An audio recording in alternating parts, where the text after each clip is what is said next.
سر سورہ البقرہ 279 278 میں اے ایمان والو اللہ سے ڈرو اور جو سود باقی رہ گئے اسے چھوڑ دو اگر تم مومن ہو، پھر اگر تم نے ایسا نہ کیا تو اللہ اور اس کے رسول کی طرف جنگ کے لیے تیار ہو جاؤ۔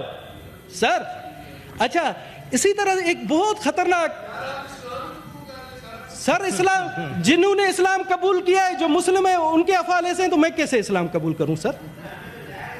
سر یہ دیکھیں سر، آج میں کہتا ہوں کہ آپ آئیں بٹ صاحب آپ کی نون لیگ کی حکومت ہے، آپ اسلامی بن جائے، میں اسلام قبول کر لوں گا، چلیں۔ آج کل سوشل میڈیا پر ایک ویڈیو تیزی سے وائرل ہو رہی ہے جس میں دعویٰ کیا جا رہا ہے کہ ایک سینیٹر نے سود کے خلاف آواز بلند کی تو حکومتی ارکان نے شور مچایا اور پھر ایک رکن نے یہ جملہ کہا کہ پہلے تم اسلام قبول کرو۔ بسم اللہ الرحمن الرحیم۔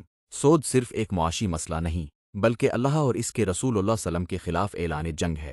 قرآن مجید میں سود کی سخت ممانعت کی گئی ہے، لیکن افسوس کہ آج پاکستان سمیت دنیا کے کئی ممالک کا معاشی نظام سود پر قائم ہے۔